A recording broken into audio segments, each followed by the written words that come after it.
And we are live. Hey, what's going on, everybody? Welcome to episode 29 of the Gaming Perspective podcast, the most on-time podcast in the community. So I want to thank everyone for joining us. As usual, we have a great lineup of topics today. So I'm going to quickly introduce the panel. We have the always wonderful editor for the Inner Circle Games Network, Mr. Samuel Tolbert. Hey guys, I just want to say that this podcast and our timing, our punctuality is in fact Tick Podcast approved. Cal couldn't do it better himself. Now, with that out of the way, I have been obsessed with Red Dead. That's pretty much all I've been doing. I'll talk about that more when we talk about what we've been playing. But yeah, it's been great. We got a bunch of stuff to talk about. Let's get into it. Right on. And a writer and contributor for the Inner Circle Games Network, Mr. Jared. I feel like I need to throw something on the end of your name because Mr. Jared just falls flat. I'm gonna have to throw like a wrestler like surname on the end of you or something. I don't know. Go for it. By all means, I don't mind. Ooh, titles, I like it. Anyways, how's it going, everybody? Thanks for tuning in. I've been playing, like Sam said, a lot of Red Dead Redemption 2 as well, and actually just wrapped it up before we started the podcast. So I'm excited to talk about it, but spoiler free though, of course. Mm-hmm. I'm sorry, I just got distracted by the fact that Ivan in the chat just said that Red Dead has better beard growing mechanics than Sam. Oh boy. Sam will remember that. Is it too late for the Telltale jokes? Like, are those in bad taste now? Like, when is, I don't know. I mean, you've already done it, so we may as well keep it rolling. Okay, might as well keep the bad taste. This podcast is especially sponsored by Bad Decisions. And moving on to a very good decision, I welcome my other co-host, Mr. Eric Jackson. What's going on, everybody? Happy to be here. Yeah, let's roll. All right. Is there even a point of saying what everyone's been playing? Because I know everyone's been playing Westerado like I have. It's free on Game Pass. It's pretty great. Westerado? What? How about Westerado? No. I was going to say, I don't even know what that is. I thought you were being cagey about like Red Dead. I actually was, but it's fine. It's fine. I'll leave my niche in indie games for a more educated audience. Yeah, I'm all about niche indie games. I just haven't figured out what that one is yet. Okay. So yeah, we'll briefly go over what we've been playing. I've been playing Red Dead pretty consistently. My time schedule's it's breaking my heart that this game decided to come out now, not 2 years ago when I had time to play games consistently. Now that my when did you have time to play games, man?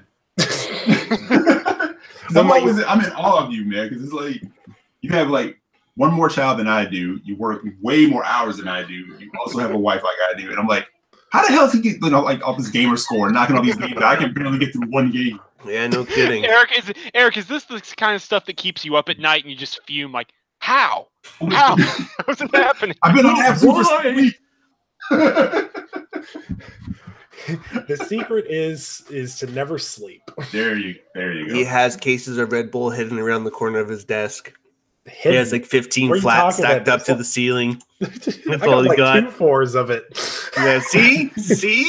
It's like what I'm talking about? Yeah, it's like IV into his veins. Yeah, I've basically got an IV bag of Red Bull. Like, basically, it'll come across the timeline. I'll be like, Nicholas Downey died at 29 from an overdosage of Red Bull consumption, consuming 26 cans in one night. And Sam will be sitting there going, he died how he lived. Yep. And then we'll all dish out the money because one of us bet on the timing.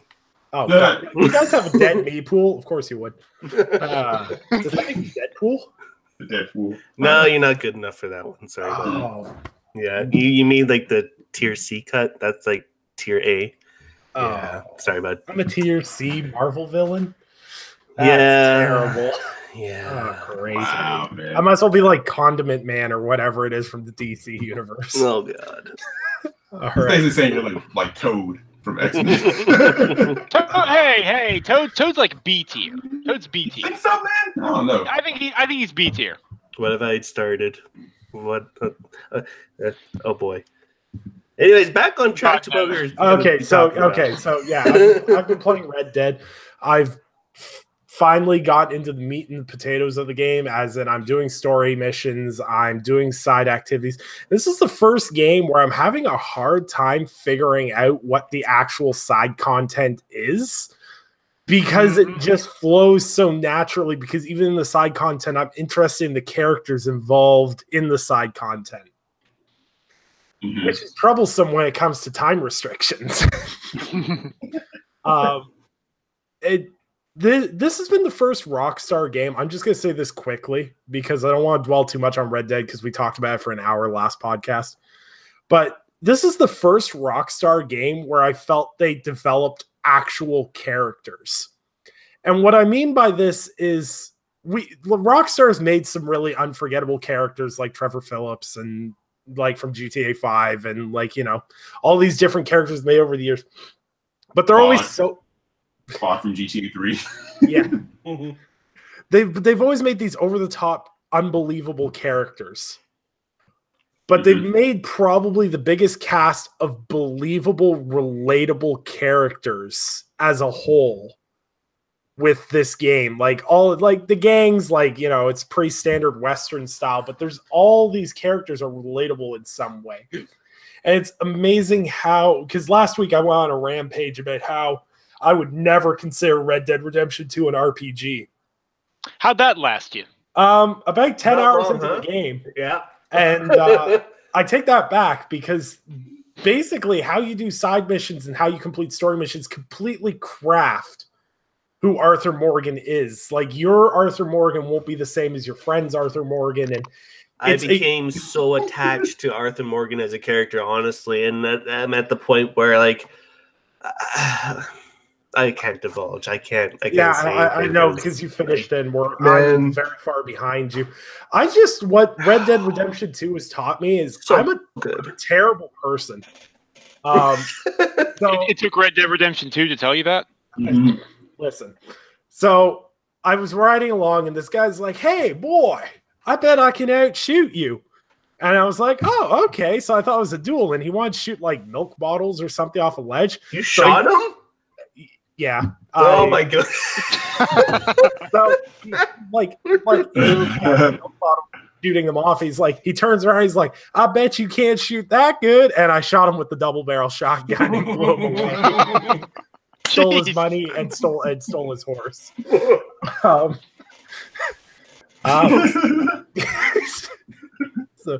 I had to. I'm in this perpetual do something really evil and then do a bunch of good things to try to compensate for it because I feel bad afterwards. Basically, and here's the thing. By the way, I want to say this. I think honestly, the morality system, the honor dishonor sliding bar, works way better for Arthur Morgan than it did for John Marston. I honestly believe that. I believe it makes way more sense for his character because John in 1911 is working on redemption. He's trying to amend his past. So it's like it didn't make sense for John to be in cutscenes like, "Well, I'm trying to be a good man and I'm trying to do this for Abigail and all this," and then go on a killing spree in the town. It didn't fit. But like Arthur is a decent person, maybe if we stretch that definition, but he's a gruff guy. Like the campaign requires you to do, Jared. I mean, I know you'll co-sign this, some gnarly stuff. Yes. You have to, There's this is not a spoiler. This is not a spoiler at all. But you essentially have to act as a debt collector at certain points. Oh yeah, definitely. And just minor side quests beat people for for their money. And that doesn't even come close to some of the other stuff that you have to do for the gang and the heist or your other actions or whatever. So I think the honor dishonor works way better for Arthur.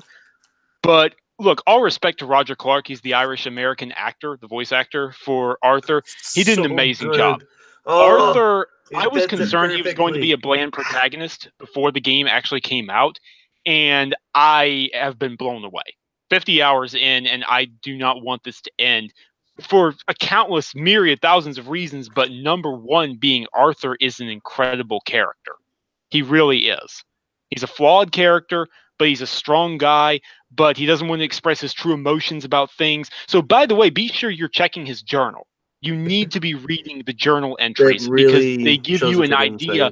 they give you an idea of how Arthur really feels about everything going on. Like, I have to put on this strong, manly front. I can't talk about this publicly, but I can talk about it here in my journal about how I really feel about what's going on.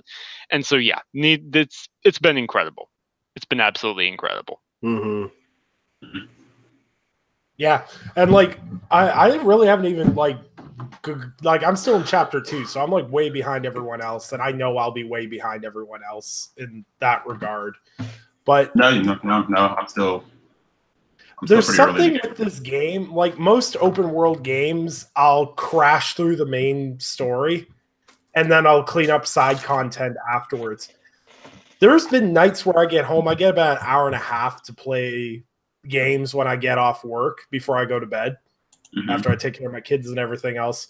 And there was times I'd just log on, I'd hop on my horse, I'd go for a ride, I'd hunt some animals, and I would literally go, I did an hour and a half doing literally nothing purposeful towards progressing this game. I just turned it on to simply enjoy myself. Yep. And I don't think I've done that with an open world game in a very, very long time. I have not done, because I'm doing the same thing you're describing, dude. Even though I'm trying to get through the story, I have not done that since The Witcher 3. Honestly, like that was the last hold time. on. There's a main storyline in Witcher 3. I thought it was just side content. Yes, we've been over this. We've been over this. Nick, we will hang up this phone right now. Damn. It's gonna be like that, eh? Like, if it somehow didn't get through last time, the takeaway for anyone listening should be, you need to play Red Dead. You need to play it. It is a gaming event of the generation. And you know what? I will actually say this as well. After finishing it, you can easily play Red Dead Redemption 2 and then go back and play the first one, and you won't really miss out on anything at all in the story line, nothing like that. Jared, I have one question for you. What? One question. What? Because you finished the game, and this is spoiler free. When you finish the game, can you keep playing after? Yes. Okay, that's all I need to know. Thank you. Yes. Yeah, you can keep playing afterwards. It's as long as I don't become Jack Marsden after the end of the game, I don't care. John Marsden? Jack. No, Jack. He's taking a dig at it. He's taking a dig at Jack Marsden. I liked that in the original, by the way. Eric, can you help out here? I mean, I thought that was a cool way of doing things. No, but it was terrible because I had to. It would be fine if they had finished the game with Jack the way they wanted to write the story, and then when you go back to the open world again, you're John again. But Jack was just a terrible, tacked-on character at the end, and I hated playing the rest of that open world game as Jack. After I spent a full story loving John. I got what they were trying to do, but I kind of coast down with Nick on that one. It was kind of like this. It was kind of like he got so used to this guy, and I was like, I don't know. Yeah, I'm with you on that. Oh my god! Great. All right. Let's move on. Let's move on. Okay. Play Red Dead 2. One thing, Nick, on that regard, how you playing Jack afterwards in the first one. Yeah. They fixed that problem in the second one. I'll just say that. See, that's so open-ended. That's not a spoiler, but I'm insanely interested now. Damn it. That's motivation for you to actually play the story. Yeah.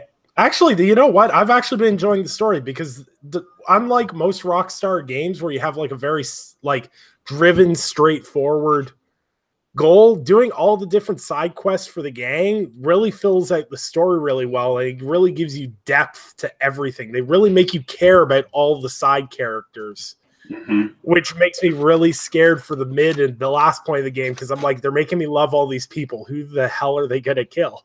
Everything's around 4 or 5. We seriously need to move on, Nick. But the last thing I'll say is, if you've enjoyed the game so far, until you finish chapter 3, you haven't seen anything yet. Oh, no. Yeah, I got some good time in with it today. I'm still in chapter 2, but I got some good time in with it today. One of the things that made me laugh, and I was going to make a point to say to you guys, and you probably experienced this too. I'm riding along, and I hear like 2 guys from hanging out by a tree, and they're like, "Yeah, you better keep going." And I turn around, and it's like 2 O'Driscoll guys, right? Oh yeah, so I defuse this. I'm like, all right, you guys got it. I'm gonna keep moseying along. You know, I'm trying to be a good guy here. And I get on the horse, and he's like, "That's what I thought," or something. I'm like, excuse me. Exactly. Oh, you had to say something. You hear a tire screeching sound on the horse. It's like, whoa. Well, we could have let that slide, but now we gotta get the shotgun out. Right. Oh, no. Shame. The worst one I had was I saw a guy. He was kidnapping a woman on the back of a horse. So I did my good deed. I shot the guy off the horse. The horse stopped. I went to rescue her, and she's like, "All you outlaws are just the same." I went, "Oh, really?" So I chucked her in a river, hog-tied, and left her there. Oh my God. Savage, man. Oh wow. My favorite. I don't torment people. I don't torment people at all. I tried to play myself as like an honorable outlaw, an honorable criminal. That's how I'm trying to do things. We could talk about this a whole episode Easily. Easily. We'll get there and talk about, because there are some good and definitely some bad things we can definitely like get into. I won't say bad. There's nothing bad I've experienced, but some quirks. And you're kind of like, I didn't mean for that to set off. I don't know how that happened, but okay. Yeah. Yeah. So yeah, you ever bump into a guy and then all of a sudden, by 5 minutes later, you realize he slaughtered half the town and you're a horrible human being? Yeah, that happens to me all the time. Yeah, Micah. Jeez, Micah. Yeah, that's the kind of thing I figured. I was like, this guy Mike is going to be a problem. Yeah.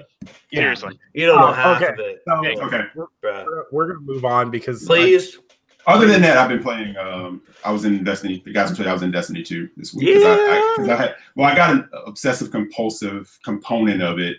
I wanted to do like the Ace of Spades mission to get the T-shirt and do the whole 9. So that really like channeled that OCD. Oh yeah. That really channeled the OCD, like gamer in me, which yeah. So which is good though. I mean, but that cut into some red that time. Yeah, but it was one of those things. It was just good pure gaming because it was like I wanted to do that. It wasn't like a chore. Mm-hmm. Yeah. So it was a chore in the fact that you had to get the headshots in Crucible. And I know Nick will probably be like, scrub. You scrub. No, actually, my very limited experience with Destiny 2, when I bought it day one, I found getting headshots was actually kind of a bit of a pain sometimes. So I understand that. Well, that's the thing. It's like, getting headshots on something that's moving like a squirrel is difficult. I mean, getting headshots on in-game enemies, whatever, you can do that all day long. I'm picking people off with an arrow like all day long. But, when people are jumping across the screen, moving sideways, it's like, so now you want me to get 25 headshots to get this thing done? Thanks a lot. Yeah, exactly. And like Destiny's one of those high-paced movement games too, so headshots are a lot. It's like getting headshots in the original Titanfall. When you got them, it felt so good. Right. But damn it was hard. But the thing is, it's like it's doable, but it's one of those things. I mean, I was looking up some videos and guys like, yeah, I got it done in about 2 or 3 sessions. And I'm like, well, I don't know what you did, but okay. It took me like a day and a half, probably like 25, 30, runs through Crucible to get it done, right? Yeah. But it's like, you want me to do headshots with one particular gun, which is the hand cannon, which doesn't reload very fast, while people are like basically lighting me up with, auto rifles and stuff like that. Okay. Or someone comes in and steals your kill. Eric, you were talking to a man who diamond pistols in Black Ops 2. Mm-hmm. Which meant using the Executioner shotgun pistols. And I think there was I can't remember the challenges with that. Pretty sure it was 100 headshot kills to unlock the other camo challenges. It took forever to do that. And Call of Duty is an easy game to get headshots with because character animations coming around the corner is pretty easy to plan for pre-firing and everything else. And that took forever. So respect to anyone that does headshot challenges and things like that, because those, depending on the game, those can be a pain. Mm-hmm. So I won't ever call anyone a casual for that. Oh my God. Ivan, yes, Fallout's better than Destiny. We already know this. In his world, not mine. Blasphemy. And Ivan, nobody cares about Fallout 76. They care about Fallout, but not Fallout 76. Hey, Fallout 76 is not going to do well. Hey. Calling it right now. Well, you're going to be wrong in one aspect. I won't say people will love it, but the financial end of it, you're wrong in. I don't know. We're not going to talk about this. We'll talk about this after. Sam knows. Sam knows. A lot of refunds on Xbox Live. Good luck with PlayStation refund, but Yeah, places you guys are stuck with. What did I miss? Oh, I'm dunking on Fallout and Oh, okay. bad. I'll deal with you later. No, it's Anyway, Fallout. I haven't started. All right. So before we do have a topic list tonight, Nick. Yes, we do. Yes, we do. So Impressed. for anyone like myself who grew up on Blizzard You're products, stupid, man. I'm sorry. what's he doing now? Your mama Your not mama gonna do well. Ivan's a man of my own heart. Oh my god. So if you're a fan of Blizzard, whether it's from Diablo from the old school days, or because we all know everyone's an old school Diablo fan all of a sudden. Right? I didn't know so many people were fans of Diablo too. Right. Hey, you. Yes, it has a massive fan base. Okay, I'll leave it at that. It's true. No, I know it does, but too. man, I have a feeling there's some frauds going on around here. All right. So we're going to go over briefly some of the small stuff, and then we'll get into the Diablo situation. So Destiny 2 is free on PC right now. That is awesome. Yeah, it's great. Now you can go buy the full priced expansion to actually make the game good, and now that you got the base game for free. Yeah, no kidding. Which they've been doing for months. Yeah. Well, I downloaded it. I'm actually going to give it a rip on my PC because you should, because if you can get that nice 60 FPS going on it, buddy. I should be able. I think I envy should you. be able to run it 1080 60. I'm hoping. I envy you.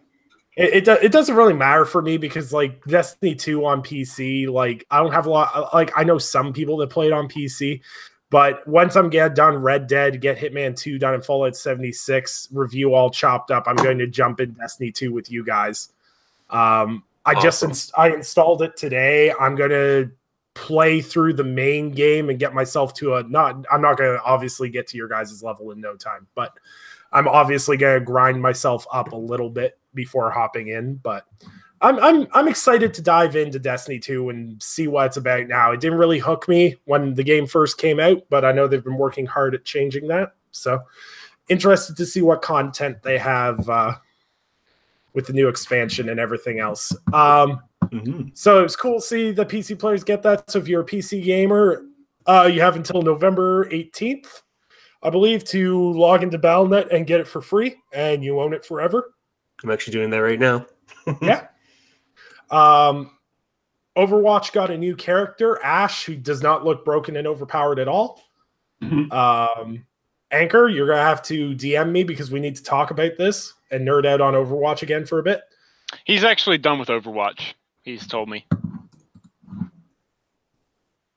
Really? And just like that, my trouble stirring is accomplished. I'm shaking my head so damn hard right now. So it's cool. New character for Overwatch. It's funny that it's a cowgirl released around the same time as Red Dead, and she has a gang tie-in with the other cowboy, McCree. That's really funny coincidence on the timing. That's true. Rockstar's sitting there going, they got their cowboy hats on. The Hauser brothers are probably looking around the corner going, what in tarnation? What in Sam Hill? So it's cool. It's good to see Overwatch is still getting continued support. Warcraft 3 Reforged has been announced. That's so excited. I'm actually really excited for this. I was hoping they do something like that. Actually, I was hoping they do it with the original StarCraft at some point, but Warcraft 3 as well. I'm perfectly okay with that. Perfectly okay with that. Played it a lot growing up. Yeah, I'm excited to dive. I haven't played Warcraft in forever, and it's gonna be interesting to dive back into it. So as Sam wrote on tickgamesnetwork.com, link in the description, Warcraft 3 Reforged includes the campaigns and stories from Warcraft 3 Reign of Chaos and Frozen Throne. These campaigns allow players to take over control of 4 distinct factions: Night Elves, Undead, Orcs, and Humans. Multiplayer matchmaking will be included, as well as a comprehensive map editor. The base edition of the game will cost $29.99 for you Americans, so $39.99 if you're Canadian, and with the $39.99 US dollars. Spoils of War edition includes some digital skins and other goodies from different Blizzard games, such as StarCraft Remastered. And there's a bunch of different versions too, depending on your region. There is also rumors I was hearing that there might be a physical limited edition copy available through purchase from Blizzard directly. I don't know if I know not a lot of guys on this podcast or people that listen to this podcast rock with the PC that hard, but Blizzard does some really, really good, like ultimate. I gotta call them ultimate edition or collector's editions for some of their PC games. Definitely do. And not a lot of developers actually do that. The PC market, when it comes to ultimate editions, can sometimes be a little bit behind on whether they get one or anything like that. So kudos to Blizzard for supporting their fans and making what their fans love and are expecting at their BlizzCon conferences. Warcraft Reforged. Okay. We're at Diablo now. We're at Diablo. Talk about getting dunked on. Okay, Diablo. Okay. I'll be honest, I don't really understand a lot of the outrage. I think it's kind of dumb and overblown and just, yeah. Okay, so there's two sides of this. So BlizzCon has traditionally always been kind of a big thing. Blizzard shows off a lot of stuff there, and this was no exception. They showed pretty much all of what they're working on, and then they saved Diablo for the end. Now, keep in mind, I think it was 2 months ago, we got information stating that Blizzard was, in fact, working on Diablo 4. It was in production, and everything was going that way. And Diablo 4 is confirmed at this point. They said they're not calling it Diablo 4, but they said the next mainline game. Yeah, next mainline game. They also said don't expect it here. Yes, and multiple Diablo projects. They never really said, yeah, it's going to be at BlizzCon. They said, don't expect it. We are working on multiple Diablo projects, but you're not going to see the mainline stream one there at BlizzCon. So, and a lot of people are pissed off by it, or I don't understand why people are so pissed. I don't really know. Here's the thing. Basically, I'll nip this in the buds this week. I've seen a lot of back and forth, and basically both sides are to some extent at fault. On the one hand, Blizzard should have ended the conference on Warcraft 3 Reforged. That was a huge announcement. That was a massive deal. The fact that they're actually publishing a big Warcraft strategy game again, something they haven't done since the 90s, is a massive deal. That should have been, even if it's a remaster, it doesn't matter because it's such a full-on remake. It's not really a remaster, it's a remake. That should have been the closing announcement, not a Diablo mobile game when it's been years and years since Diablo 3 and people are hyped up for Diablo 4, even though they already said, hey, don't expect Diablo 4 here. So Blizzard should have known better, but the reaction that I'm seeing from gamers as a whole is completely ridiculous and disgusting. Like the whole calling them out, on stage and saying during the Q&A section saying is this a really bad late April Fool's prank? Dude, get out of here. Knock it off. That is entitlement. That is obnoxious, and it was not those employees on the stage's fault. Okay? So seriously get a grip. So that's basically where I'm at in the middle. It's fine to be disappointed. Don't get me wrong. I'm disappointed. I would like to see Diablo 4, but I also had absolutely no expectations of seeing Diablo 4.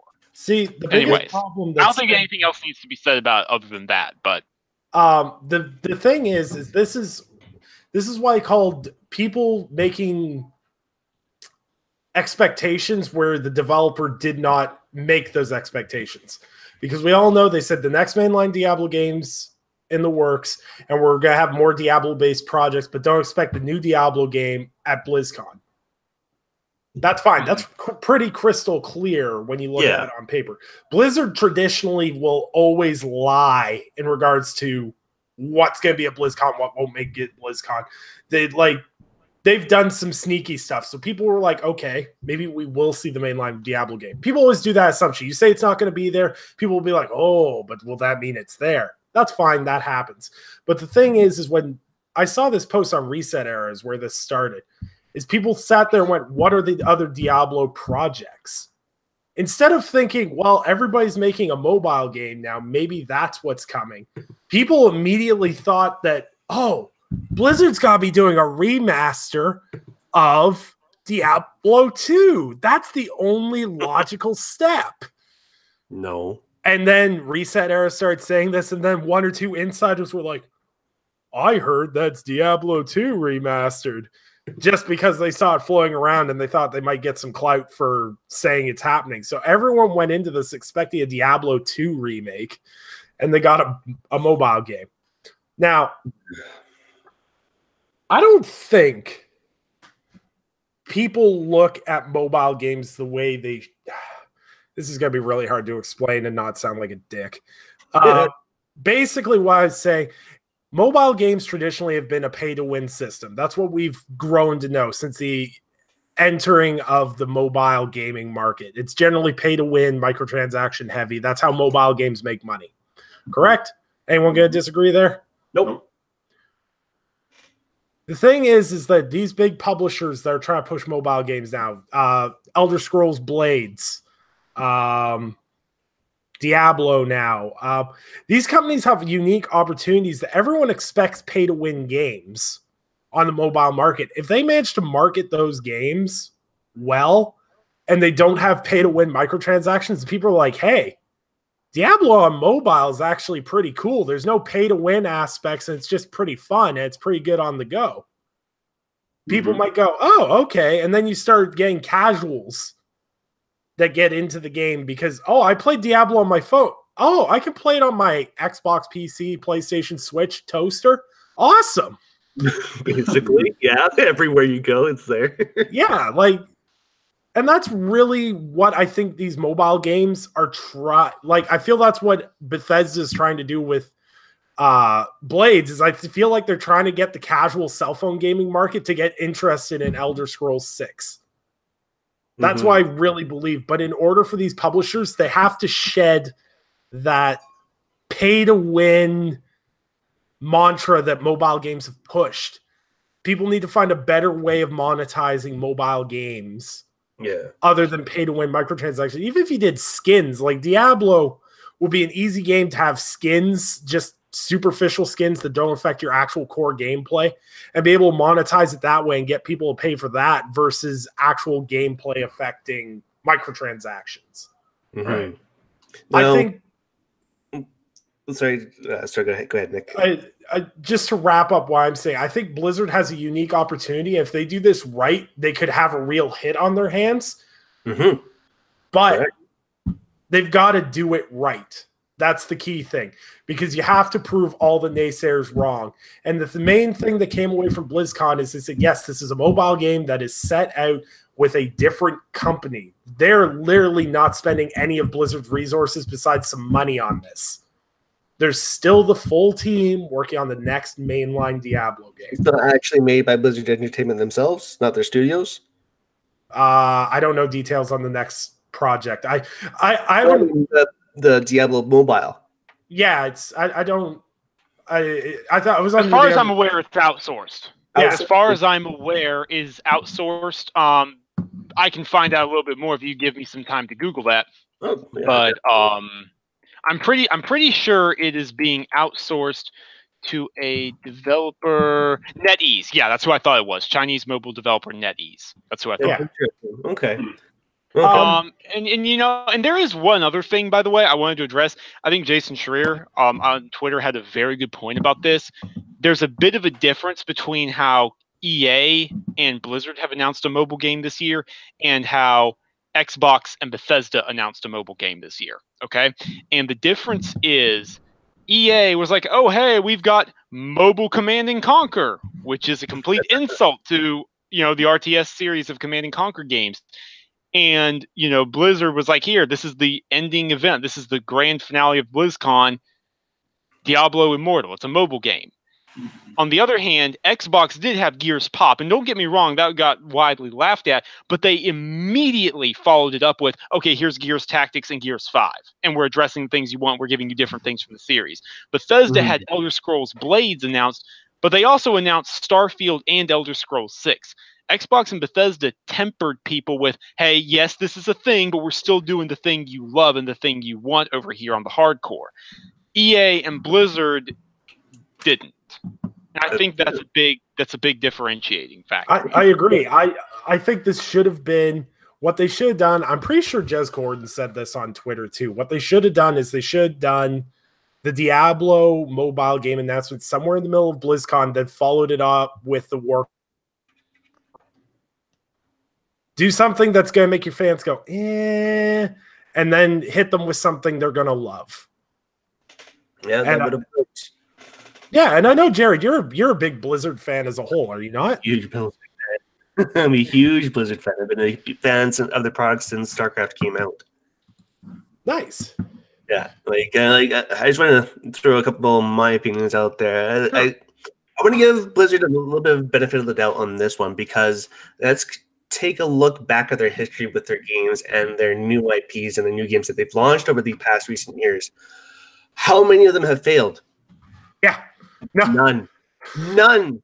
They're all huge. They're all hits. They've done it right. Like, they're doing something right. They're taking care with their games, and they're not stupid. These guys know how to make their games. They have the money to make what they need, like how they need to make these games for their fans. And it's not like they don't listen to their fans as well. I mean, we got some great fans, some of the probably the best fan service games out there, because there is just continuous support all the time for their titles. So I think we might need to give it a little bit benefit of the doubt. Wait till it comes out. Let's play it. Let's see if there's even actually like some bad microtransactions sort of implementation, whatever in it.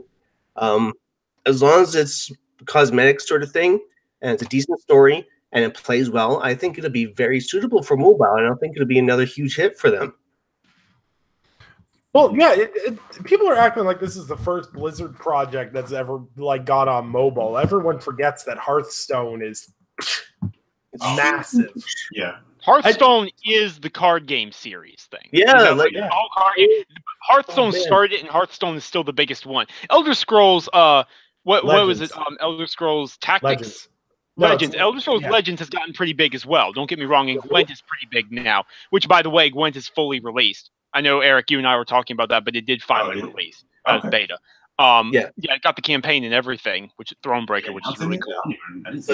Hearthstone is just huge. Hearthstone is massive. I was the biggest skeptic because when they announced it, I was like, "Oh, it's a trading card game. Oh, this is gonna suck. It's gonna flop." Then it came out and I played a little bit of it, and I'm like, "Oh my god, I'm hooked. I'm hooked. This thing's great. It plays well. It works well. It's not overly complicated, but in order to really play it properly, it can be very technical at the same time." And I think they've done like 8 expansions for it now. It's just, there's lots.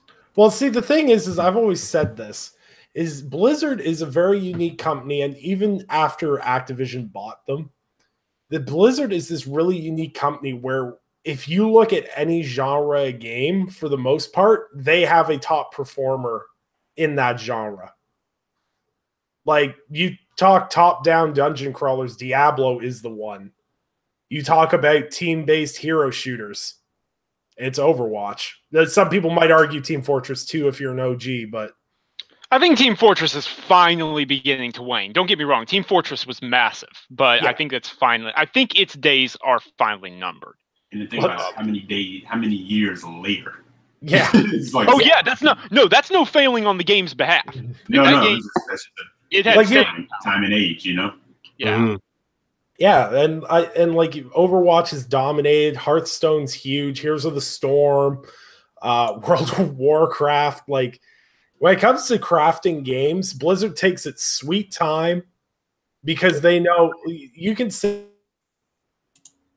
these people on Twitter going, hashtag not my Diablo, and being all mad and everything else. These people will be mad and stay mad and be angry for the next few months, and then as soon as they actually announce the next mainline Diablo game, all those same people are going to be like, oh my god, they're making a mainline Diablo game. Yeah. Oh, they know. Hey, make no bones about it. Like, you're saying, like, when they announce the next game, these clowns will sit here and argue and fight and be mad and pissed and download the game on their mobile. Of course they they can will. get- It's like I'm going to download it, and I'm not sold on the idea, but I will download it. Make no mistake, it's a free-to-play Diablo game. Of course, I'm going to download it. But see, but here's Like- my thing too: is like I'm not like I play Hearthstone mobile because it just makes sense to do that. I guess Of I didn't course. really put much thought into it because I don't really play many mobile games. So I'm like, oh, okay, Diablo on mobile, cool. Right. It's the same You know? thing with Gears Pop, although I think I'm willing to give Diablo more of a chance, but I'm in the same boat as well as and Elder Scrolls Blades, where I'm like, I'm not going into this thinking it's going to be incredible, but you're welcome to prove me wrong. You Right. are welcome to show me that, no, you're actually pretty balanced. You're not stuffing microtransactions in, and this is actually going to be a neat game. Yeah. Sure. And one of the final backlashes from Diablo's Immortals announcement was people were actually kind of pissed that it wasn't getting a PC version.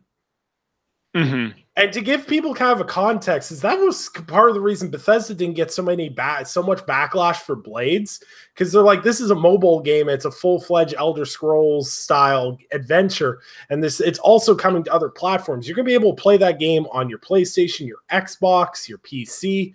There's full-fledged plans to make that game across all platforms.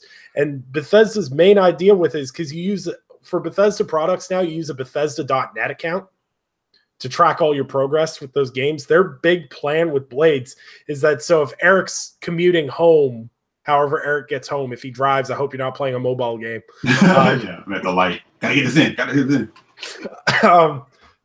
Is Eric can be playing Elder Scroll Blades on the go and then come home, put his phone down, turn on his Xbox, PlayStation, and computer, and pick up exactly where he was on mobile. That's the whole plan with Bethesda, and they did a really good job bringing Fallout Shelter to console and making it work.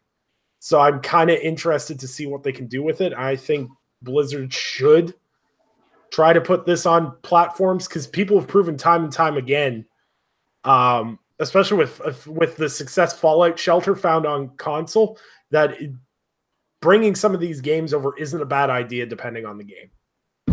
Oh yeah, for sure. But you know, something else I was thinking about, as you know, when I looked at this new Diablo game or whatever. Sure.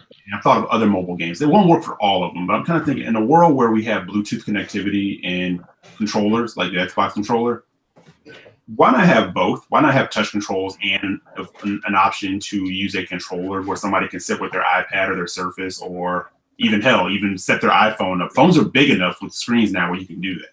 And that was the key factor that got my attention when Phil Spencer in their reveal video was talking about xCloud and how not only are they going to have touch controls for every game, they'll make sure they work, but you'll also be able to hook up a Bluetooth controller. And I was like, okay, and that's what I think you're some of makes these mobile sense. Games, yeah, some of these mobile games need to take that kind of thing into consideration, because I think if you got on stage and closing out with Diablo Immortal piss people off or whatever, but if you said, we're implementing touch control, but you can also use an Xbox controller, or if you have a USB or whatever, you can use a DualShock, whatever you want to use, and play this game this way too. So it's almost like a proper Diablo in a way until the next Diablo actually comes out.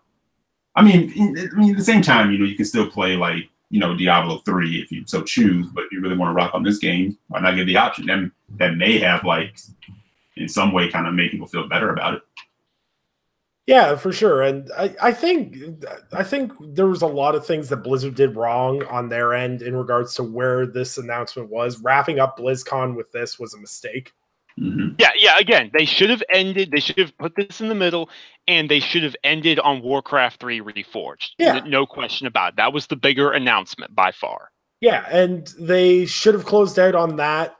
They made this mistake. They have to own that. However, the outrage from this is not even... It has one of the worst dislike ratios I've ever seen. Yeah, it's crazy. Hold on. It's currently watch on YouTube. All right, so it is sitting at 10,000 likes and 223,000 dislikes. The like bar is like the tiniest little thing in the world right now. So yeah, it actually got more hate than a Call of Duty trailer. Figure that one out. Yeah, so people are mad. People are outraged. I'm sure Jim Sterling will have 17 videos about this by the end of the week. I'm expecting an Angry Joe video at some point once he gets again, it's okay to be disappointed or to be wary. I want to make that clear. That's fine. I am very wary, and I've already said Blizzard was tone deaf about how they handle this. But don't go out of your way to harass them. No. Try to keep an open mind. 100% of the problem. It's asking too much, Sam. Yeah. I know it is, but I'll ask it all the same. The thing is like, if something disappoints you, like, I'll use, for me, Fallout as an example. Fallout 76 I'm excited for it because I love Fallout, but I have a lot of doubts about the game and about how it's going to handle and how it's going to play, and I've got a lot of doubts. And as a fan, it sucks because would I have preferred like a Fallout New Vegas sequel or like another full-fledged RPG? Yeah, I definitely would have. But this is a different kind of Fallout game, and they want to try out the online multiplayer thing. They want to draw more people into the Fallout franchise, even though Fallout 4 did an insanely good job of doing that. They want to bring more people into the franchise. They want to do something different. It's not always about what I want. As much as I'm sure a huge amount of the community would love an RPG-focused Fallout instead of an online Fallout, I still love the fact they're trying, and I would be lying if I said, as a longtime fan of the series, I didn't sit there and think about how awesome it would be to experience Fallout with a friend. Absolutely. Yeah, absolutely. And I will be the first person, if Fallout 76 is bad, I will be the first person on the hill saying, you need to fix this or this needs to be better. But if it's good, I'll also be the first person to say, I'm glad I was wrong. Well, and I'm not going to show a true gamer. And I don't want to be one of those guys that like yells at Pete Hines like ridiculously on Twitter. This is why Fallout's terrible because you guys ruined the storyline by adding this into the mainline series. And it annoys me. Like, if you want to be vocal, but there is an intelligent back and forth that you can do that can be, you can dislike something and still be respectful. And that's my biggest problem with this Diablo thing. People like burning their Diablo posters and burning their Diablo merch. I'm sitting there going, what is this? LeBron James Cavaliers again? Like, right. It's just dumb because, like, I remember my friend was like the biggest Cleveland Cavaliers fan. LeBron James left. He burned his jersey, burned all the stuff, and then had to rebuy it again when LeBron James came back. And then he burned it again this year. I'm sitting there quietly hoping that LeBron James goes back to the Cavaliers one more time, so I have to watch him rebuy all the stuff again. Yep. But it is what it is. But you know what, man? I mean, you hit on a good point. Messed up, but being overreacting to it. Well, I kind of want to back you up on that too, man. It's like, you know, we all have like our favorite developers, our favorite franchises or whatever, you know? The difference being is, yeah, like you said, if you feel like they dropped the ball, you know, even if it's your favorite franchise, there's nothing wrong with letting them know in a respectful way. But let them know. Like, also, don't be that person too that's like, I can't bring myself to say anything, you know, because it's going to hurt in some way. I can't bring myself to be honest, you know? And then I got to also, and even though I may feel this way about it, I'm going to go at you because you are being honest about how you feel, you know? Yeah. Nothing wrong with being critical or saying, hey, you know, because I love this so much, don't do this, you know? Yeah. So we're gonna branch away from BlizzCon. BlizzCon was, in all intents and purposes, it was a great BlizzCon, as per usual. Blizzard knows how to put on a show. I'd love to go to a BlizzCon. It just, they had the best concerts. Concerts. Oh, they had Metallica opening for them one year and everything. Oh man, it's great. So this literally came down to the fact that they closed with something that just wasn't strong. Yeah, I guarantee you, had they put this in the middle and ended on Warcraft 3 Reforged, I'm not going to say we wouldn't see complaining, but we'd be seeing way less complaining. I agree. I can't get over the fact that Warcraft 3 Reforged is the thing. People should be losing their minds over that, like me and Jared are. Okay, like I know. I've already got pre-ordered, so I don't know what you guys are talking about. So as that pre-order came up, and also for all my Overwatch nerds that watch this, they're coming out with licensed Overwatch Nerf guns. FYI, That's and true. Reaper shotguns are totally buyable, so you will see me running around the house in those very soon. You think do Maseratis for the stockholders? That's just gonna sell crazy. Yeah, it And is. do you see the Overwatch Lego and stuff? Blizzard's really pushing their stuff now. They got like Overwatch Lego. There's some like Nerf versions of the guns. It's kind of amazing that it's just now coming out, that kind of stuff. Hey, keep in mind. That tells you how strong Overwatch is. It really does. Overwatch is like, everyone forgets, Overwatch was like the younger kids, like, I'm not gonna say younger kids because tons of adults play it, but it was like the pre-Fortnite animated kind of style game that everyone was playing on console before Fortnite hit, basically. So we're going to talk a little bit, because we talked about X018 when it was announced. We didn't talk anything about predictions. Me and Sam did the breakdown, which is on a playlist you can check out on the channel with the official breakdown playlist. If you want to check out our long style predictions for the show. So we're going to briefly go around and talk about what we think is coming with X018, because that's next weekend, which Sam reminded me of yesterday, and I kind of sat there and went, is it really November already? Yeah. So next time we talk, I presume we're going to be doing an XO post-examination, right? Yeah, Right. so it's either going to be more dunks than when Michael Jordan was playing, or it's going to be, oh, wow, that was actually pretty good. Or it's going to be me sitting in the corner going, trash.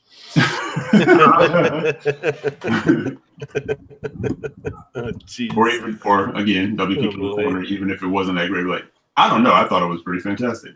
What's the same thing? Moves monocle. They announced 17 new studio openings. Me, not good enough. Exactly. Like, yeah. You know what? Honest to God, there's that one guy, right? That it doesn't matter what you do. There's always that one guy. Yeah, I know. Not good enough. It's not good enough, guys. So with X018 just around the corner, and we still don't kind of know what's going to be there, because Xbox this past year has apparently fired all the loose mouth PR people they used to have. Because we are not finding out a lot about this pre-show. There's a lot of rumors circulating and everything else. But I just want to go around and get your guys' general opinion on what you want to see. And obviously try to keep it TLDR, because we're going to dive into specifics. Yeah. But what do you want to see from XO that would make you walk away from it and go, okay. I'm going to start with Eric, because he's our more cynical Xbox guy. I am? I didn't think you were, but Nick has declared it, and so shall be. Law has been laid. Gaming perspective, on the 3rd of November 2018, Nick declared that Eric was the cynical Xbox guy, and it was made so. And Nick saw that it was good. Closet pony. Yeah. So, Eric, I'm going to need you for the next episode when we talk about X018. You're going to need a monocle and a top hat, and you need to maniacally giggle. Who needs a vest? So, Eric, what are you expecting? Yeah, what do you think? What would make it good for you? I know people saying like another studio acquisition. I think, to me, from E3, I'm okay with everything that they kind of acquired so far. Mm-hmm. So, that would just be like a cherry on top, for another announcement in that regard. What I kind of want to see, I'm not expecting to see too much on what some of these studios are working on, but I would at least like to kind of know maybe like what Ninja Theory is working on. If I'm going to say anybody's coming out of the gate first, I would think it might be them. Okay. Considering, they've had a game out, for over a year now already. Yeah, I mean, Hellblade came out, August 2017? Yeah. Yeah. And, We Happy Few is pretty much still being supported, or it's out, but they're still kind of like. They're working on the DLC, right? Yeah, well, it just launched in August this year, so. Right. Yeah. Fairly recent. Yeah. So I would be okay with, they did announce like another, pretty big studio, working on like another first party game, or single player, like big adventure type game. And then seeing something, from what could be coming up, and then maybe getting a little bit more like info on something like Gears 5. Mm-hmm. Mm-hmm. Yeah. I think I'd be good with that. I'd be okay with that. Because again, I'm not expecting it to be like on E3 level. No. And I don't think anyone should, especially not after they gave us their best E3 this gen, honestly. Right. Oh, easily. Yeah, and ultimately at the end of the day, it is more so about, celebrating, like Mexican Fan Fest, like the fans in Mexico and stuff like that. So it's more about that. And it's just kind of, doing like a little bit of fan service and giving some announcements and kind of getting back to that connection with fans around the world in that way.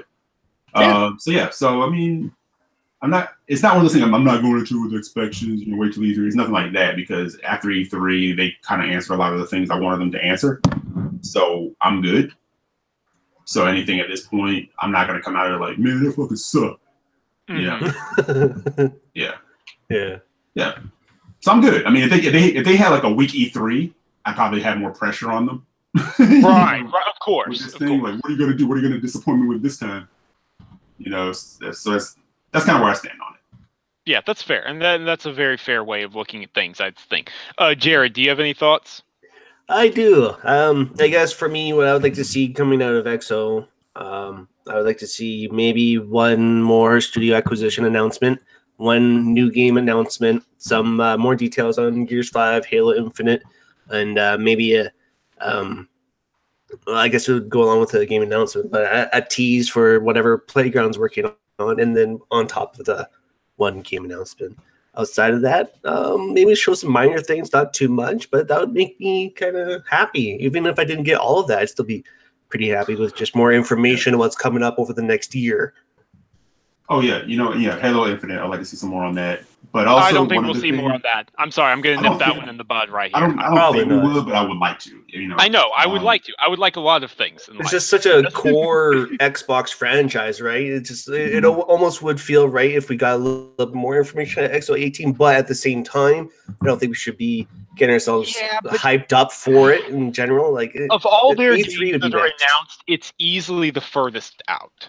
That's the thing. So no, definitely. They've been working on that engine probably for a long time now, and they're probably just starting work on what the actual game is. And as like a surprise type thing, it would be cool to see. I know I already went, but I got one more thing. Like a new big indie of some sort.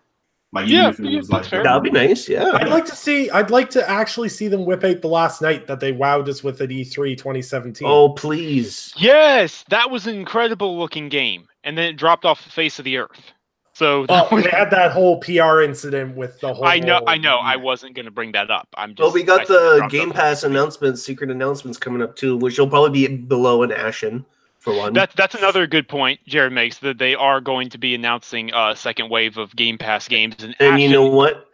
Ashen's almost guaranteed to be one of them, because even today, every single day, the developers of Aurora 44 are insisting, "Oh, it's coming out this year." You know what? I think we talked about it. We talked about it too. To me, if they don't talk about it at XO, that game ain't coming this year. Exactly. It's like, no, you were full of crap. I literally have every day marked on my calendar as Ashen release day, because like they've only got like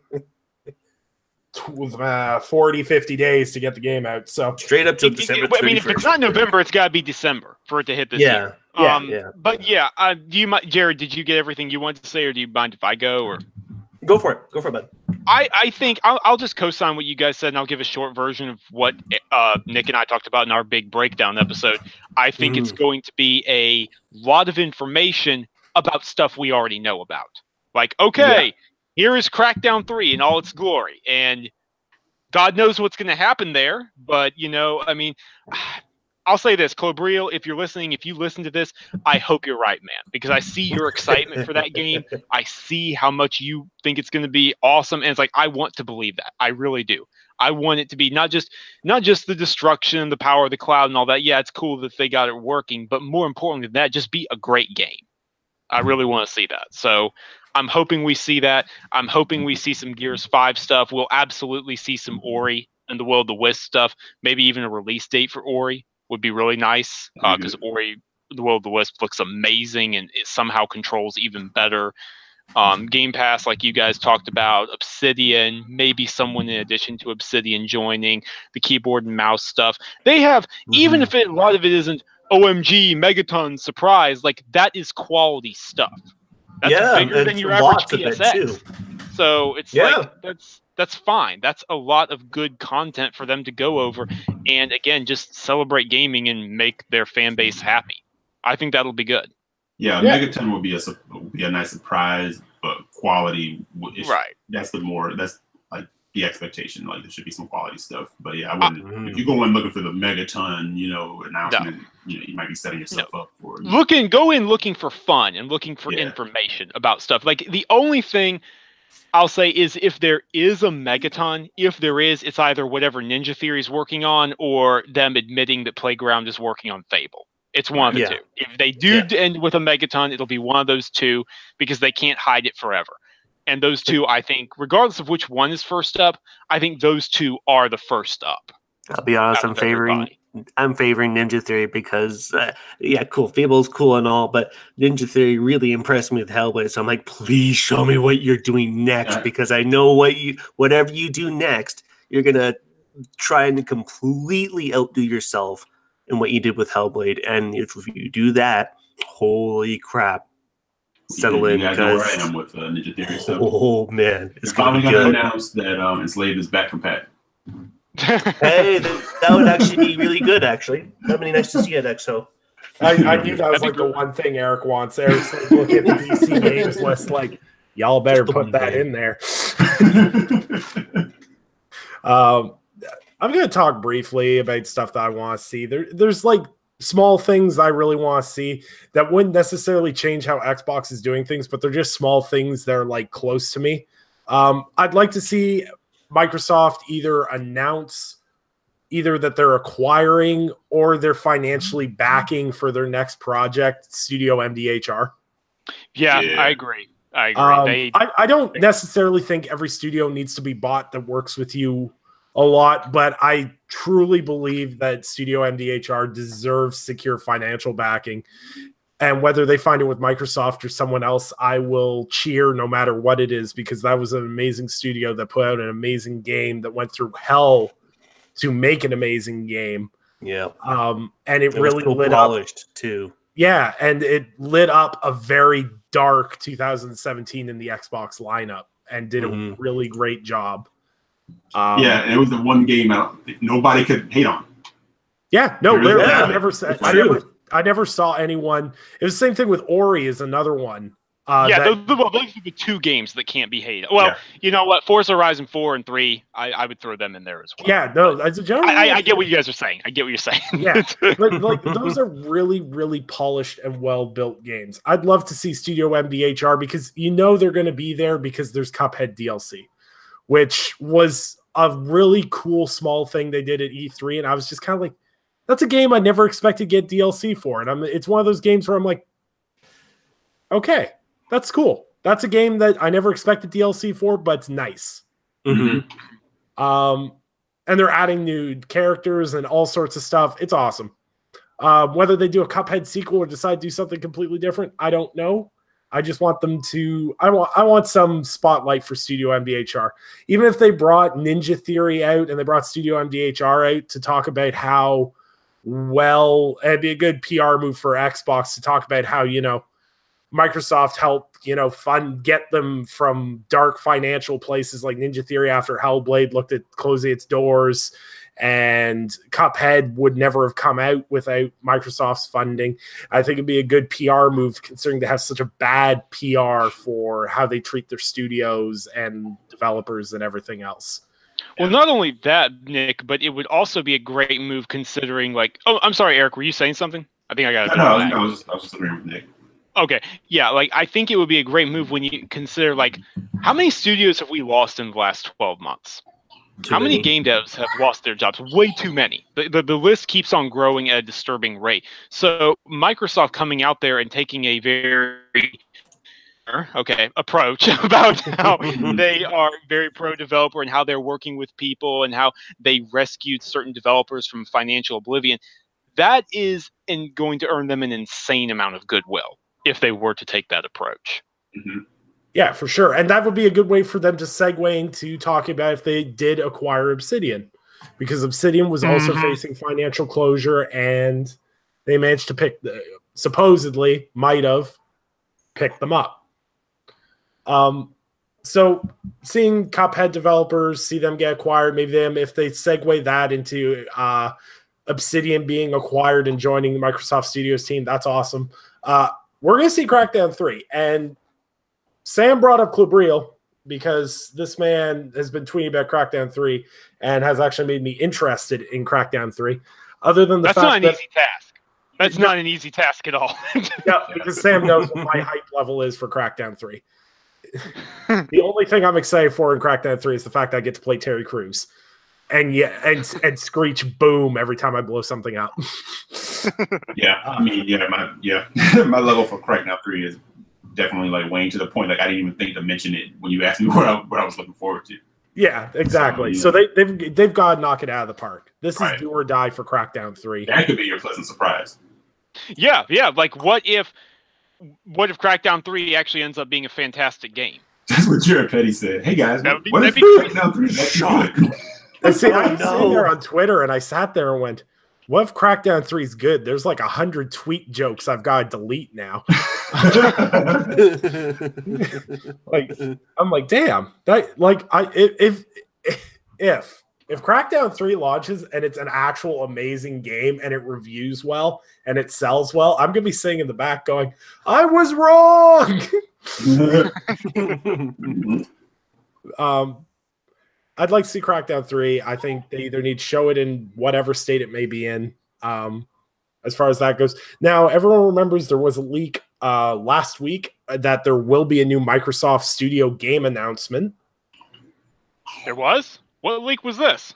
This was on Reset. Where were you? This was on Where Reset era. This was No on one reads Reset Reset era. era. Come on. Well, Come on. It was on Reset I'm era. not acting, like, I'm not acting here or whatever. Like, I'm legitimately confused what you're talking about. Yeah, no, Yeah, I haven't heard of any leaks. Eric, have you heard something here? No. I literally saw Clubriel talking about how there was going to be a new Microsoft Studio announcement, and then people went on Reset era about it. Wait, did he give a prediction and you're saying it was a leak?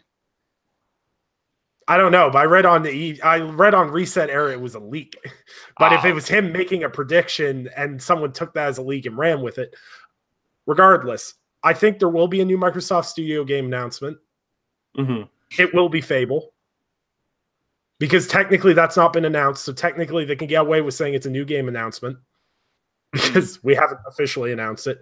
And I think that would earn a lot of goodwill because what do you have on the horizon for Xbox right now? You got Halo Infinite. Mm-hmm. You got Gears of War 5. Ori and the Will of the Wisp, Cuphead DLC, Battletoads. Oh, that's another one, Battletoads. We might see some Battletoads. We will most likely see nice. some Devil Toads. Battletoads.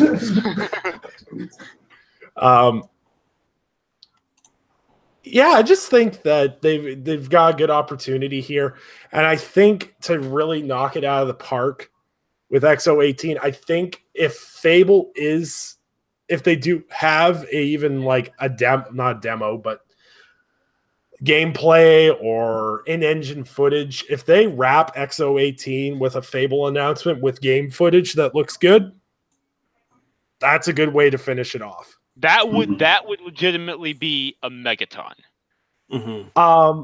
The thing is I'm not sure if they will do that. I hope they do that.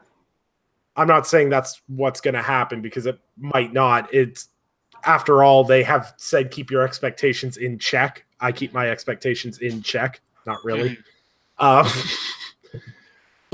I definitely think we're going to see more Gears of War 5 because as everyone knows, there is no bigger hardcore fans of Gears of War than Mexico. Yep, that's true. That country absolutely loves Gears of War. And I actually had to ask Sam about this, about why Mexico and South America are such big Gears of War and like Xbox fans in general. I did not realize that Gears of War was one of the first like fully voice acted and like actors of basically Hispanic people playing Hispanic people. Dude, they put Southbound in Gears 4. Oh yeah. He denies it. I'm like, dude, that's you, man. Stop it. Shout out to Southbound. Oh, it's so great to see people so passionate for a franchise. And I think the the Coalition said in a Gears of War 4 stream that they weren't going to be at X018. But I have trouble believing that. I have hard time believing that they do this event in Mexico with one of the largest Gears of War fan bases, and they wouldn't show a little bit more of 5, even if they just show a minute of gameplay or something. Yeah, I never knew that either, man. Oh yeah, and not only that, but they were also some of the first ones to actually put a proper manufacturing foundry down in Latin American countries. So their consoles were merely expensive instead of ludicrously expensive. Right. Yeah. So it's great. At the end of the day, it's a fan fest. It's kind of like PSX, except for Xbox fans. And that's pretty cool. I have a $5 bet right now with the PlayStation Bra that the whole show goes downhill if they start dragging out PSX couches, though. Oh, boy. Yep. Yep. And that's why Wait, how does that work? How does that work? Do you win $5 if they don't drag out PSX couches, or do you win $5 if they only drag out PSX couches and it also goes downhill? How does that work? I don't know. We're gonna have to work at the logistics of that. But the main thing is he's like, PSX is canceled because Xbox stole all their couches.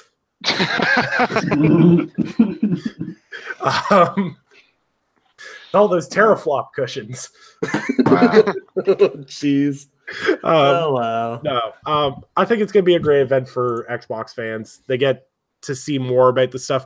It's the same thing. It's the same thing that all of us have said for a long time: is that Xbox needed an event besides Gamescom between E3s, and having this event 6 months after E3 is incredibly smart because it's almost like you get half-year updates on what's going on. Right. It keeps you in the conversation just when said conversation might be beginning to wane and turn to, I just decided the Xbox has no games again. You keep that kind of talk.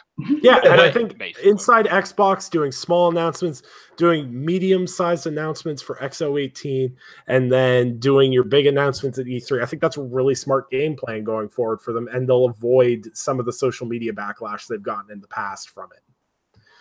Like, someone told me, they're like, oh, they're not going to show Gears of War 5, they're going to show Gears of War Pops. I'm like, no, you're going to see Gears of War Pops on Inside Xbox episode. That's where you're going to see that. Probably. It'd make the most sense, honestly. I can't see them donating stage time. And the one thing no one's talked about here, and I'm going to throw into the thing, is there will be some time donated to Razer as far as the new mouse and keyboard their partnership. Yeah. Because Razer is officially partnered with Xbox for peripherals, which I am so excited about. They're going to be sweet. They're going to be like some really nice products. Well, see, I'm kind of on the fence right now because I need to upgrade my keyboard and my mouse. And I'm sitting there going, do I just buy a Razer keyboard and mouse now? Or do I wait till the Xbox ones hit the market and then kill 2 birds with 1 stone? Probably going to kill 2 birds with 1 stone, to be honest. Yeah, go for it. So there's going to be a Xbox mouse and keyboard set announced, probably. It'd be a safe bet to say we're going to see 1 or 2 SKUs. Probably like a standard keyboard mouse combo and then a quote-unquote elite version. I wouldn't be surprised, or something along that. Razer generally has like a base model and then a higher-end model.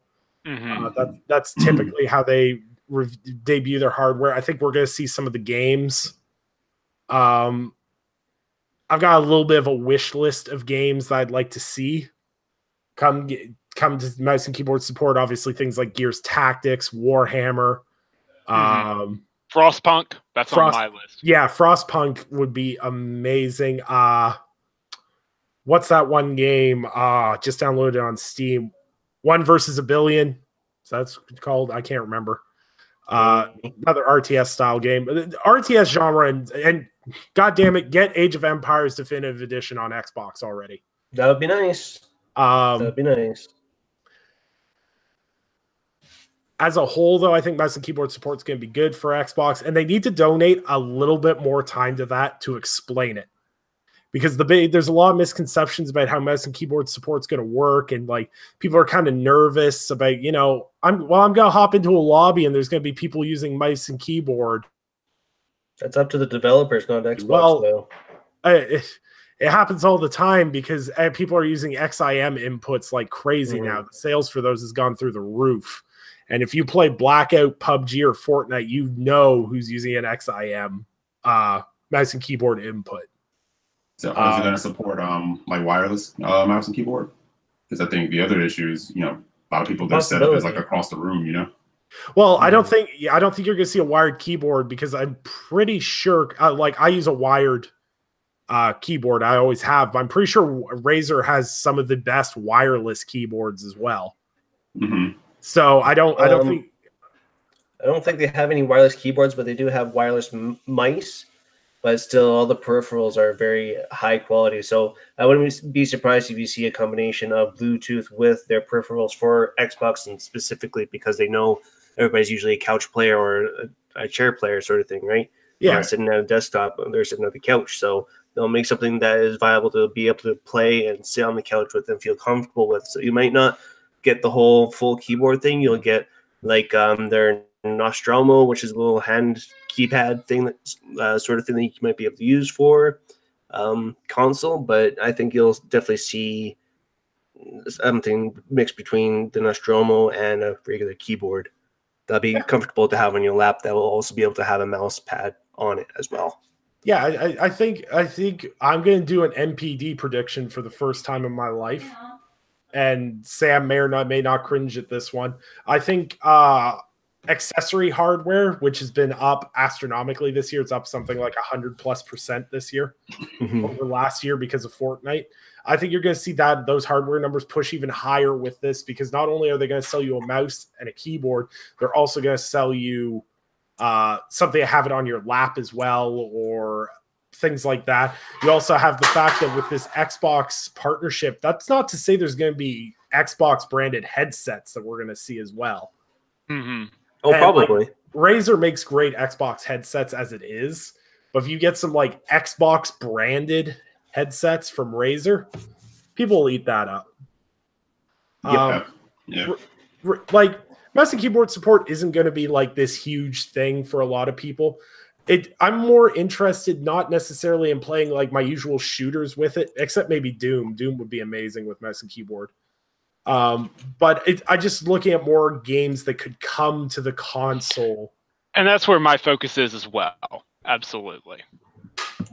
So I think they have a good lineup of stuff, and by them being able to port more games over because of mouse and keyboard support, I don't think we're ever going to have to worry about this Xbox doesn't have games thing anymore. I think they've got a pretty wide, more first-party studios, Game Pass being lucrative to mid to small size studios.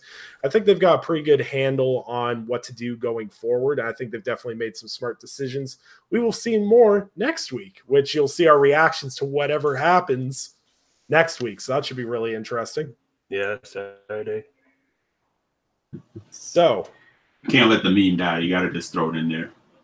Even if it doesn't, even if it's not relevant. Even if it's not relevant. So even if they're putting in, even in 3 years, if they're putting out a big game every month, it's going to be, they got no games. I mean, even if someone says, I really enjoy ribs, Xbox got no games. Just throw it. I was at GameStop the other day when I was pre-ordering my Sekiro Collector's Edition. Yeah, good man. And I heard one of the employees was like, well, we've got the Xbox One and the PS4, and both have really great games that you can play. The Xbox One X is really amazing. The PS Pro is really amazing. He's like, I'm not going to try to sway you either way, but it's wherever one you got. He's like, oh, man, my brother told me PS4 don't got no games. I'm just like, your brother ain't your friend. He's a challenging meme emerges. Like, is it an alternate universe? Like, have you?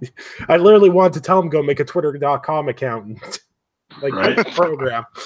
Where are we right now? Okay, so final thing. Why does Konami suck?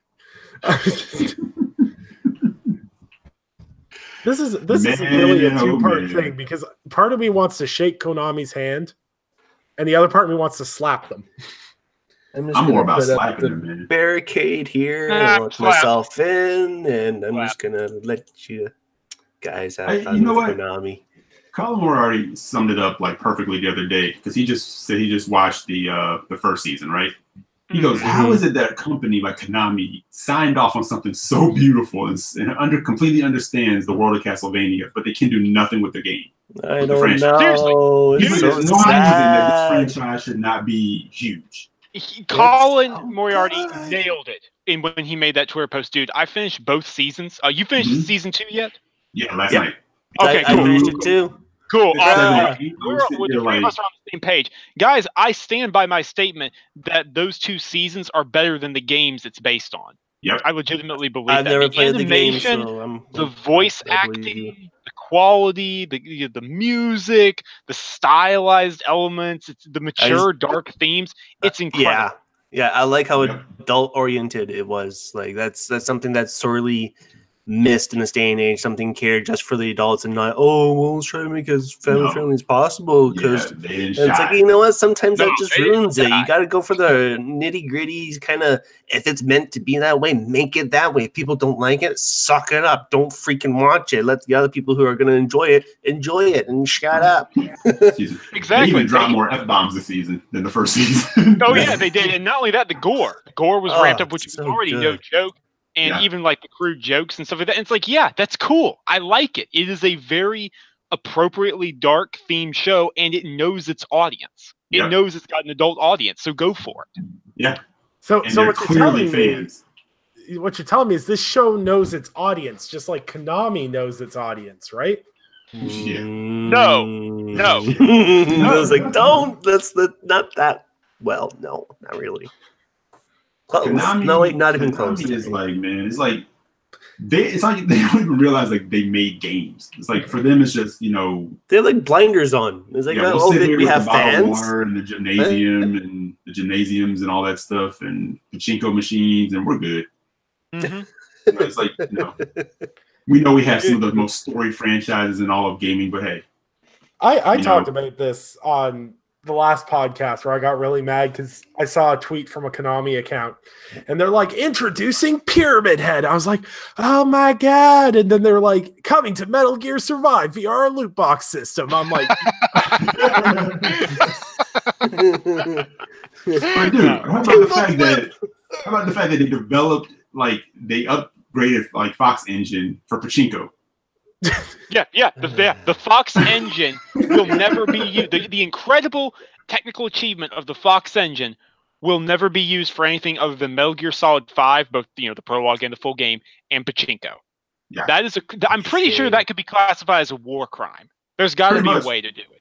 We need a Silent Hill so badly. And don't even. Now pushing an update that will effectively kill your PT save.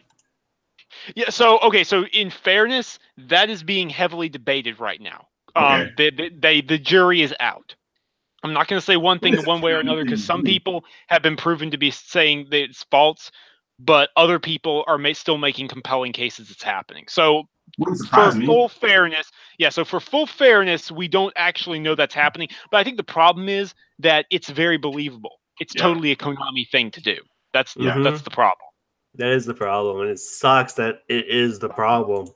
Yeah, it shouldn't be a problem, but it is, and you just kind of have to face palm a little bit and just be disappointed. What makes me cry is the fact that Metal Gear Solid and Silent Hill IPs are owned by people that just they don't even know what to do with them.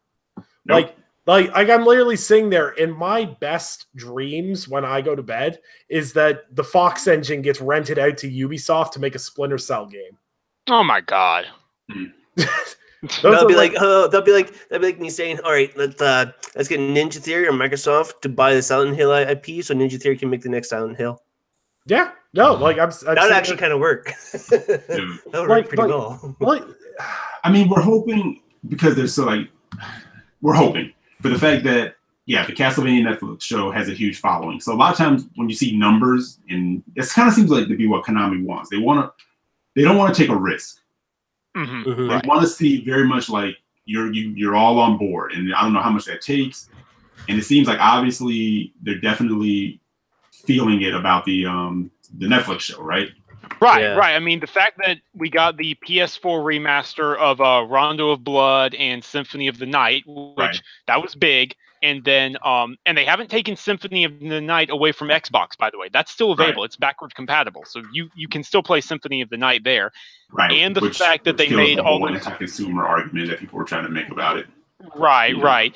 And then although I would like Rondo of Blood to come over, but you know, it is what it is. The point Right. is. And then they made all the Lords of Shadow games backward compatible as Right. well. Which Which is what we that talked was, about hey, the other day. at least one of those is actually a really darn good game that didn't get a fair chance. Right. And you know what? And Which Mirror Kojima Fate had a is hand not- Mirror Fate is not horrible. It's just a pretty sparse game as far as enemy types and stuff like The that. problem is there's no real reason to play Mirror of Fate unless you want to know everything going into Lords of Shadow 2, and Right. Lords of Shadow 2 is... it is. Yeah. Play it if it's- you get it it's- for free. That's kind of my opinion. Play it if Yeah, you get that's it kind for of where I free. was on it too, you know? Maybe if I Um, see it in a GameStop somewhere for like $2, I'll grab it. Yeah. Maybe something like that. But hey, the point is, like, I don't know. I'm cautiously optimistic that they are slowly realizing again that people want to play their games and want Mhm. great games from them. But I'm not going to get too hopeful. I've got no hope for it because yes, the Netflix series is successful. They just signed the IP over. They didn't put any effort into it. Oh, I know. That's the thing, right? That's not them. They had no hand in that. Well, except for they approval. signed the IP over and did that, and then we have the PlayStation remasters. But it also have also came Smash. to light. It came to light that Sony basically went to Konami and was like, "We'll spend the money if you let us do it." Right, and that's what I'm saying. That's the thing. It's like, you know, you can't really give them a ton of credit because it's not like they're putting any work in. They're like letting everybody else do it. Like, Let you know, me you can put it this. look at Smash. All they had to do was sign it and say, "Yeah, give us money." Yeah. You know. Yeah, no. See, the thing is like with Konami, I feel like they're just gonna let their IPs go out when people come to them and they think they have a passionate thing, and then they'll sell the IP to let someone do something with it. Like I feel if like Sony or Microsoft stepped up to bat and was like, "We want to do PT," or "We want to do Silent Hill," they forked over enough money. Konami would be like, "Yeah, sure. We don't really care about it, so why not? Maybe we'll make some money." Right. But that's the thing with Konami, though, is like they'll do it if they can get a profit gain, but they want to put as little effort in as possible. And I see way too many people going, "I'm starting to believe in Konami because the Netflix show is amazing." No. They literally just let's not go that far. Yeah, it's Let's like not go that far. No, you have no reason. You have no proof or any evidence that you need to believe in them for anything. You know, you can be appreciative that we have this great Castlevania show. You know, Because also remember, You take Netflix Konami for signed that. off on those Silent Hill Right. movies, so yeah. let's not thank them for everything. Hey, Yeah, the first but- one wasn't that bad. That one No, was no, good. no, The no, other no, one no. sucked. Those were so bad. Yeah, no, But it definitely seems like a thing for them. If it's not, you know, a guaranteed home run with big numbers, they don't want to deal with it. Like they have no problem licensing things out. You know. Yeah. Yeah. But again, I think it's one a of those shame. It's like it's such a shame that they do it this way or they act this way with their IPs because, like you've all been saying, there's so much potential if they just handle them correctly. Yeah. Like people have been begging. Oh man. People have been begging them like for another contract. And there was like a point where they thought Mercury Steam was going to do it, but I think after Lords of Shadow, that just kind of killed everything. After Lords of Shadow 2, I should say. Yeah, but Yeah, and that's just. I just want to throw one other point. Sorry to cut you off there, Sam. But like, I was just saying, the horror genre in general, don't hold on to a horror IP that is so held in high regard, that is so wanted, and actually is so sorely needed because horror games are far and few between, and not just that, but really good and outstanding ones as well. So we really kind of, for horror fans in general, we need a steady supply because we don't get them very often at all. Right. And if we do, they're kind of small indie games. That's why 2017 was so incredible because Capcom and Bethesda were like, "Hey, here's Resident Evil 7 Biohazard, and hey, here's Evil Within 2." Like that hasn't happened. They're great. Yeah, and they're fantastic games, and like it just does not make sense. Don't hold on to Silent Hill and keep it in a freaking vault for like 15 years just to bring it out and make maybe some crappy port that another company made. You just go, oh yeah, man, you would think that we would look at it's some of that wrong. success. and say, we need to do something, literally had a Silent Hill game that was going to involve Guillermo del Toro, Kojima, I know, and Norman Reedus. We almost had a Silent And the Hill. monsters were being designed by the most infamous horror manga artist of all time, who is known for like designing nausea-inducing creatures. And it's just Maybe that's what Death Stranding turned into. I All mean, right, well, they'll have that game maybe. turn into Death Stranding sort of thing. It's like, I don't know fine, how, you because can't do Death it. Stranding's We'll actually take going it. to be a world builder like Minecraft. What? Could you imagine? No. You know what? No, take that out of here. Take the trash in the bushes. In the bushes, yeah. Throw King David. Put that thought in the bushes. It's You just know, gonna stay there. I could just Set see it on Kojima fire. No, I could see it. Kojima Some puts gas you through on a 60, light it on fire. 60-hour campaign, and at the end of the campaign, you just play that first game he made that was a platform where you played as a penguin. The game, and they're like, Norman Reedus is like curled up in a ball bleeding, and this like hooded figure walks over him and goes, "What's the meaning of life?" And he's like, "That first Kojima game." And it pans to the screen, and then you have these penguins jumping all over the screen, and that's the end of the game. Penguins. Wow. It's End no, game. it's no Credits weirder roll. than that one Resident Evil game where you walk into the end game room and there's a dog, a Shiba Inu watching TV. Like, it's no weirder than that. Some of the Resident Evil endings were straight bizarre. So Yeah, that's true. it could happen. That was Silent Hill. Silent Hill had the dog singing. I was like, that's not Resident Evil. That's Silent Hill. Need to lay off that. But It no. could have easily been Resident Evil. Yeah, Resident Evil. Anyone remember the one where you could be a piece of tofu? Nope. Is that what the inspiration for I Am Bread? Oh my god. So yeah, that's pretty much all we were going to talk about. Is Konami sucks. get it together, Right now, Konami. yeah. I personally, things I'd like to see from Konami sign off on. I don't care who does it. Let somebody make a Silent Hill game. Someone, please, just what I don't want to see. buy it. Buy that. Please don't let anyone make a Metal Gear Solid game. Please don't. Because no one wants any more Metal Gear Solid. It's a trash series. Boom! I went there. Yeah, I did. That's right. I'm not taking Sir, it back. you said that. I'm not taking it back. It's like, it is what it is. Come at me, bro. It is. It is. You know what? I'll always choose Splinter Cell over Metal Gear Solid because I'll just compare the two and be like, who wants to play it and sneak around in a cardboard box? Because that's just not believable. Well, I will also. I do.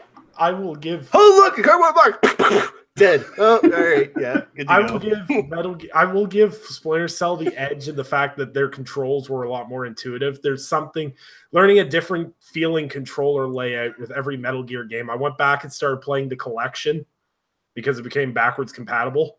And Mhm. Boy, those control schematics. I sit there and go, how did this? It's the same kind of thing people are doing with Red Dead. They're like, what are these controls? I'm like, you've never played a Rockstar game? Like, they're always weird.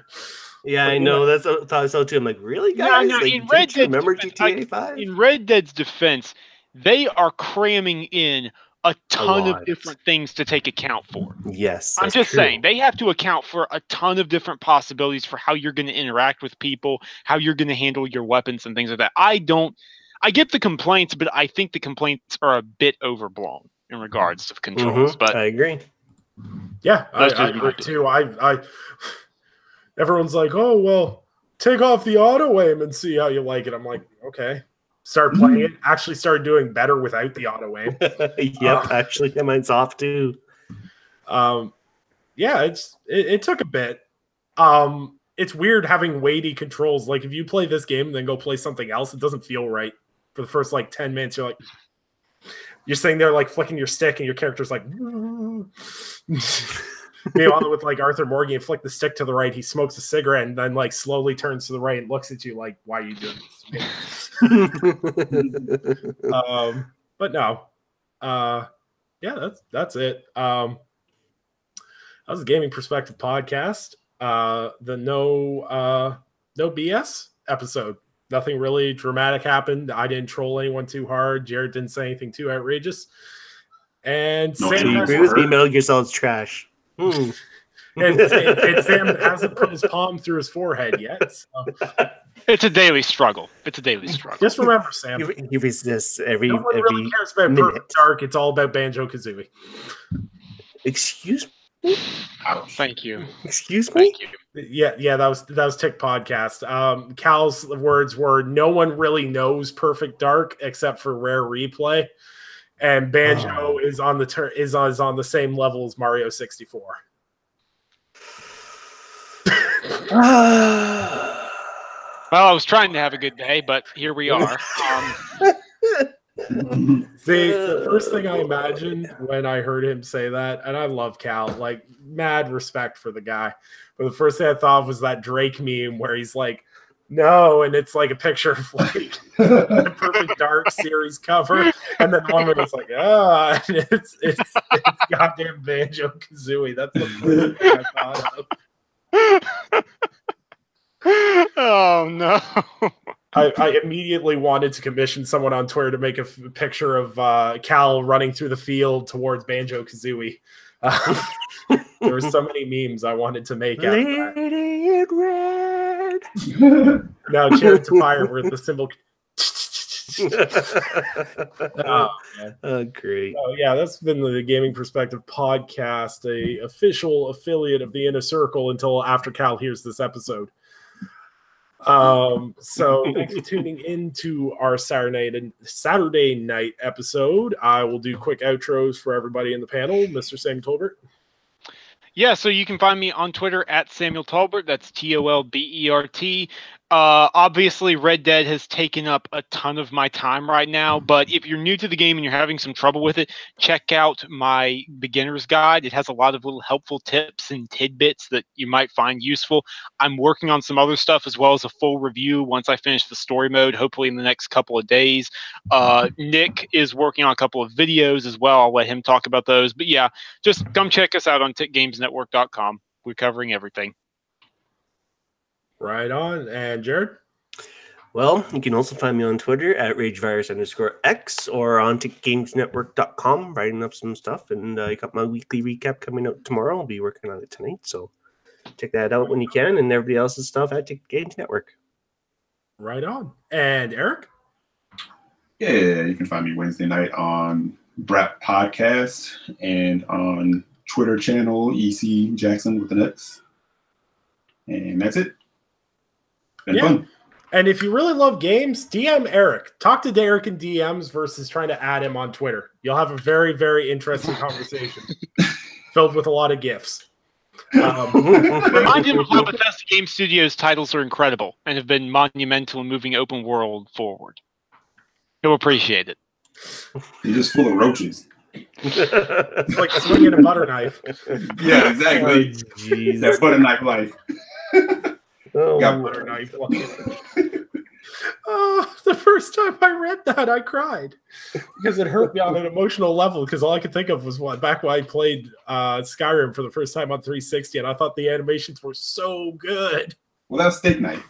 Butter knife was Oblivion. Steak knife. You got the steak knife upgrade in Skyrim. What are you? Oh man, I can't wait till we get to a full bore like. What's after a steak knife? We're gonna get bread knives next. Like, where's the progress? Well, I mean, are we talking about in terms of what game is next? Because if it's Starfield, I feel like it'll be like Plasma Sword. Yeah, we got to move up to. We're gonna get a plasma butter sword. knife. This is No, the a plasma weirdest sword. ranking system I've ever heard of. Well, Joined Eric by dragged us all knives. into this, so you know what? Don't look at me. No, Jared, it's about the sword swinging animations in like Oblivion. I was like, feels like someone was like attacking you with a butter knife. Or like a giant foam sword. Yeah, exactly. A big a swimming pool noodle. You know what always killed me is I did play Oblivion first. I played Skyrim, fell in love with the series, and wanted to start back playing the games. So I played Skyrim, and then I put Oblivion in, and I saw the Argonian facial animation, and I was just like, "This ain't it, Chief." Oh my goodness. Like the facial animations, like everyone in Oblivion, like I literally do the facial expression of every NPC in Oblivion. It's literally this. Yeah, eyes open in shock. It's as if they're wearing a latex mask and their mouth movements is just you stretching the mouth. It's just like. That's the thing I goof on because that was how long ago, and then I fired Fallout 4 because I actually did try to start Fallout 4, and I'm like, everyone looks like melted wax figures. It's true. It hasn't been updated. Okay. I'm gonna do my outro now because it is Fallout season, and you will not disrespect Fallout. Hey, I love everything up, man. I love like everything outside of like Bethesda proper. I love as much as I love Doom. You love goof on those games, but they're empowering us to still get Dishonored games and stuff like that. So. Yeah. Hey, at least Dishonored Eric's like, as long as everyone buggy else and buys the broken trash and I don't have to, that's fine. I'll keep playing the good games. You guys can afford the new games for me. I'm good with that contract. Oh, jeez. It's all going to be fun and games until we show up at a games event all together and I'm swinging a butter knife and no one's going to know what's going on. Yeah, right. It's We're in the corner swinging butter knives at each other, like laughing and cracking up. And we're just like, what is he doing? Why are you hanging out with them? Can you ditch him in the hotel? No, just like lock the door. Incognito, swinging butter knives, just cracking up. Bethesda's Eve 3 conference. Where's Eric? Oh, him and Cognito were swinging butter knives at each other in the lobby and got arrested. Oh, damn it. Yeah, they've been officially banned from all future Bethesda events. No, I could just see it now. Fallout 5 E3 announcement. All you hear is Eric in the back. Boo! Butter knife! All you see is Anchorman just jump over the crowd with punches going right at him. He runs at you with like a Norse sword. It's like, fight me! I can't wait to like photobomb like Anchor if he gets like a picture with Todd Howard. I'm just in the back holding up 2 butter knives.